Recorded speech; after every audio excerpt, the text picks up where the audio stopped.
welcome to the GrandLAN video blog for books that came out on February 24th, 2010. As always, I'm Craig, your host.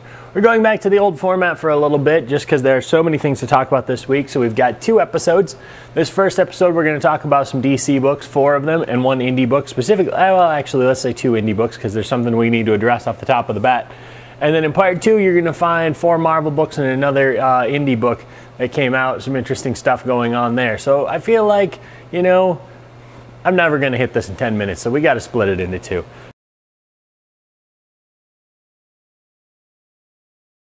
Anyway, moving on to brighter and better things. Batman and Robin number 9. Grant Morrison has finally written a coherent story. Huzzah! Somebody called alert the media because this is fantastic. It's a very interesting story, and it's not without its Grant Morrison twists and ticks, you know, strange dialogue bubbles and things like that. Somebody talking like they're texting almost, and of course the crazy accent of the villain. Knight and Squire, very interesting characters to use. It's a nice little 3-parter, and of course they tease the idea that they called it Blackest Night, K-N-I-T, like it was tied into Blackest Night, which it wasn't really. But it was a story about resurrecting Bruce Wayne, and for that, I think it served fairly well.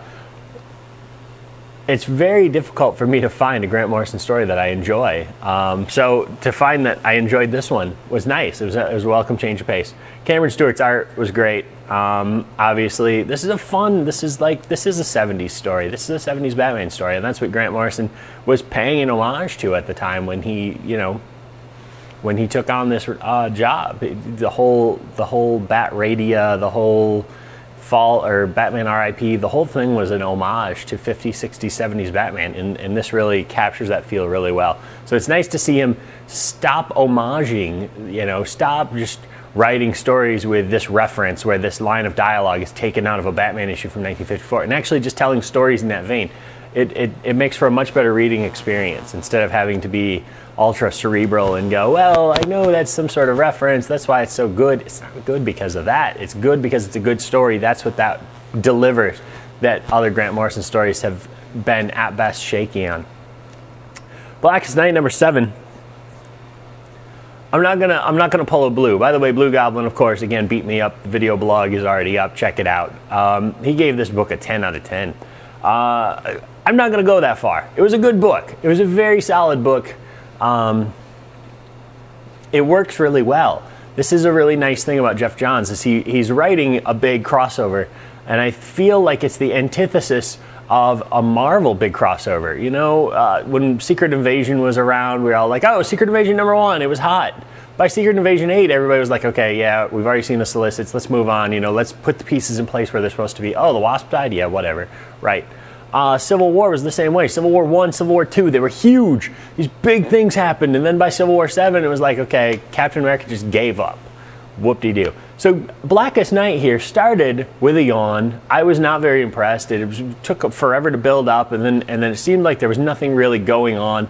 But really, Geoff Johns is building to a crescendo, and here it is, you know, this crazy scene at the end that he's been building to. Fantastic stuff, handled very well. This is an event that starts slow and builds, which I think makes it a better event. See, going in, I expected if it starts bad, it's going to end bad. And I'm wrong, okay? Blackest Night has been a fun crossover. Now again, I'm not going to give it a 10 out of 10. I don't do the 10-point grading scale anyway. But I will say this was a really, really fine book. Really fun stuff to read. Kind of some crazy mark-out moments. Again, if you get into the whole idea of, is this ever going to change anything? Maybe not. If they decide to go that direction, maybe. It'll be interesting to see what's happening. But we've been given so many glimpses. You know, here are New Guardians. Well, maybe not. Here's this. Well, maybe not. You know, this is what's going on. People might have 2 rings. Nope, maybe not. You know, people might have rings that you don't expect. No, we're going to take those away. There's been a lot of that tease. That's about the only thing I have to say negative about Blackest Night is right now there's so much tease going on, you know. Could it end this way? Could it end that way? Just end it some way such that it's not completely interchangeable with every other big event. Please. That's all I ask. Geoff Johns, Blackest Night 8. Dedicate it to me if you change it. Gotham City Sirens number 9. Paul Dini and Gilliam March. Gilliam March has improved leaps and bounds over 9 issues of art, by the way. This is completely different. Dini writes, again, for the millionth time, an episode of Batman the Animated Series. That's what he's writing. This book could have been Streets of Gotham. This book could have been, a Batman issue. This could have been anything. There's not much Batman in it. It doesn't matter. It's just about Gotham. It's the character of Gotham that Paul Dini has mastered. Every time I read this, I want to go home and put in another Batman DVD and just start watching more of the TV show. This had that TV show feel to it. He always did these crazy stories. Like one of my favorites was Almost Got Him, where all these villains are sitting around the table, each telling a story about how they almost defeated the Batman. And this is a situation where somebody's been killed, and the Riddler says, "Okay, well, how did it go down?" And he asks the 3 sirens, and they each tell him their story. And it's just structured just like an old episode of the animated series. If you liked the animated series, if you missed the animated series, anything with Paul Dini's name on it, read it right there. Paul Dini. That's how you know it's good. It's like a seal of quality. Let's take an indie break and talk about Star Trek Deep Space Nine. As with many of the IDW books, when it comes to a licensed property, you really have to love the licensed property. I've tried to read some of their other stuff, and every time I get there, I'm like, it's just not working for me. I love the Star Trek Deep Space Nine licensed property. I loved the TV show. I love the characters. I miss them. That is what it's about, right there. These characters. If you like these characters, you can get past the questionable caricatures. You can get past the quirks, otherwise this would just kind of read almost like a flat comic book. But it's that magic of the characters, of the licensed property, that makes it fun to read. It's to hear those characters' voices in your head as you read it, and to see their reactions. That really is what made this series for me. So I'm still enjoying it. But if you are not a Star Trek Deep Space Nine fan, no matter how many times I say this is a good comic, it's not going to pay off for you necessarily, because you don't know these actors and these characters. You didn't watch the TV show or whatever. It's just not going to pay off. This is all about this brand. If you love the Deep Space Nine show and you want another fun Deep Space Nine story, here's where it's at. Teen Titans number 80. It happened. It occurred. It came out and there were stories. And then it ended. That's all I really have to say about this book. It's okay at best. Static is in Dakota, and the Teen Titans are coming to Dakota to find him. And it's a very interesting approach to Holocaust that this writer, and I'm drawing a blank. It just says Henderson. I want to say Gloria Henderson. Why do I want to say that? Is that true? Maybe that's accurate. Maybe that's not. I apologize if it's not to whoever Henderson is. I'm pretty sure it's a female writer. But anyways, Henderson, whoever wrote this book, does a very interesting job of exploring the idea of Holocaust as not quite a bad guy. It's a character development. It's not so much a character contradiction to his previously established character, but it's some development to who he is.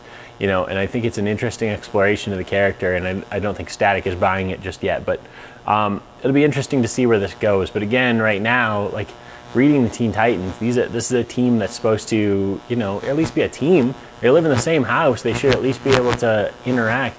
And there's all this, artificial tension.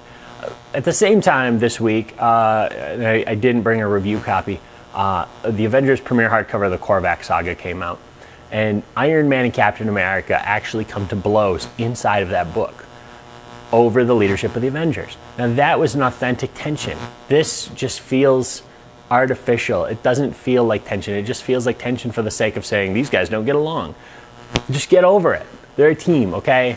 Saying that a team just gets along is not a bad thing. Saying that a team doesn't get along is something that can work, but usually doesn't if you do it the wrong way. And this is not the right way to build the tension of the characters on the team.